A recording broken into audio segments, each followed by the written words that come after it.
what's going on, my Evercade viewers? My name's Evercade on my channel, and today I want to welcome you to a new series on my channel. It's called Evercade Flashback. Now, for those who don't know, Evercade Flashback is obviously a series where we're going to be looking at a line of carts from Evercade that are over a year plus old, talking about the games on them, talking about whether they're worth picking up now, if you can get hold of them still, because some of them are obviously out of print, and just my thoughts on some of the games. So we have the Atari Collection 1 here. This is the perfect one to start with. It's the first cartridge on the Evercade on the home console run. Plus, it's also the first cartridge. Well, it's also Atari.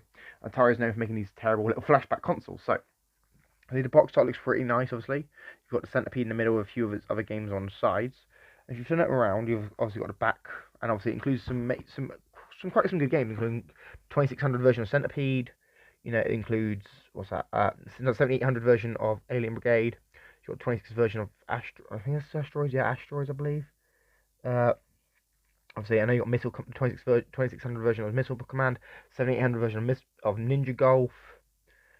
You know, there's quite a few interesting games on it. You got 7800 version of Food Fight, but mostly from this cartridge, it's 2600 games.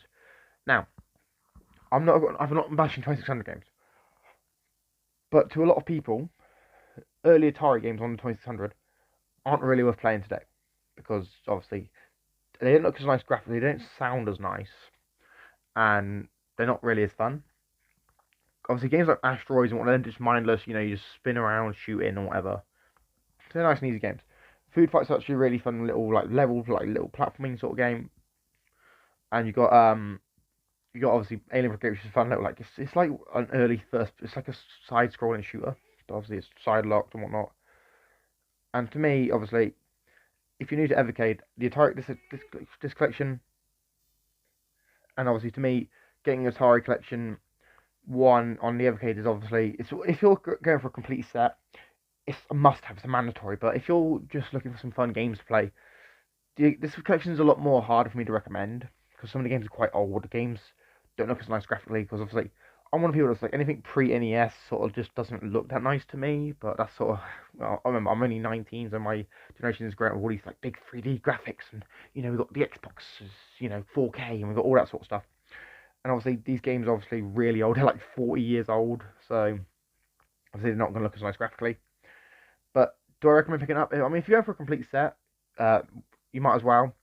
You know, you need to get it if you want a complete set. If you're a big Atari fan, go ahead and grab one.